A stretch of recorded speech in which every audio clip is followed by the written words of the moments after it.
Now, a record sale for Arrowfield. The team must be absolutely thrilled. I was out there at Warwick Farm. It was a real carnival atmosphere and a cracking few days for you and your organisation.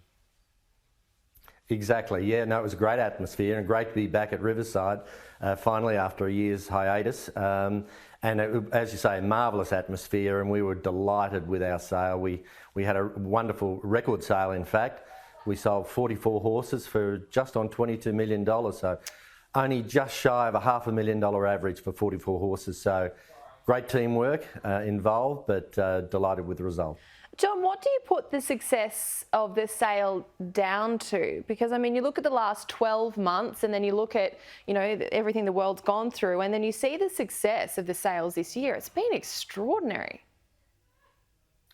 Well, it's interesting, isn't it? Because the sales around the world have been very strong for the last 12 months. So considering what we've been through in terms of COVID and the impact that's had on world economies, it's extraordinary that they've been so strong. And look, I think it's a testament to the job that Inglis's did in promoting the sale, and also the vendors. There's been a lot of planning going into producing some super quality horses. So it was a great catalogue and very well operated by Inglis's, promoted by the breeders all around the world, and we saw the results. It was a record sale. Yeah, we had Wayne Hawkes on the show the other day. Team Hawkes delighted with the purchase of the Schnitzel and Rising Romance colt, $2.5 million. Look, he was a fabulous colt. I vividly remember the day that he was born. Tracy, our foaling manager, said to me, "I think this is as good a colt as we've had born on the farm in years and years." And I concurred, and all through he was a magnificent horse. And we went to the sale with great expectations for him, but we were really delighted with the price in the end. Who couldn't be? But I think he's a special horse, and I think in the fullness of time, he'll look quite a cheap horse. Well, Jon, you've just announced the 2021 Arrowfield Stallion roster. We know Arrowfield has a strong affiliation, of course, respect for the Japanese runners, and you've added another Group 1 winner to the roster. Tell us about Admire Mars. Yes, Admire Mars. Look, he was champion 2-year-old in Japan of his year. He was unbeaten. He won 4 races, including the Group 1 Hanshin Futurity. That's 1,600 metres. He ran a sizzling time that day. Really impressive horse.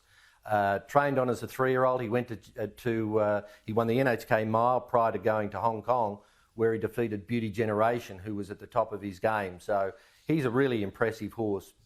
Great looker. And very well bred. He's by Daiwa Major, who's one of the best sons of Sunday Silence, and he's out of a really well bred French mare. So he comes with excellent credentials, and we're delighted to have him. And I think the market will appreciate having him here. Jon, the English Chairman Sale auction is approaching, and no doubt you have a number of brood mares in the mix. Well, we're consigning a couple of mares at the sales on behalf of our great friend and client, Murray Anderson, who bred Dundeel. And in fact, he's selling a half-sister to Dundeel by Redute's Choice, who's in foal to Written Tycoon, and another mare, Vizenia, who's a Fastnet Rock mare from Redute's family, also in foal to Written Tycoon. So we're really looking forward to those. 2 lovely mares. And of course, we'll have our eye on purchasing a mare or 2. There's some beautiful Group 1 winners there that any stud master would love to have in their broodmare band. So we'll be focusing more probably on buying mares at the sale, but we do have 2 lovely mares to consign on behalf of Murray.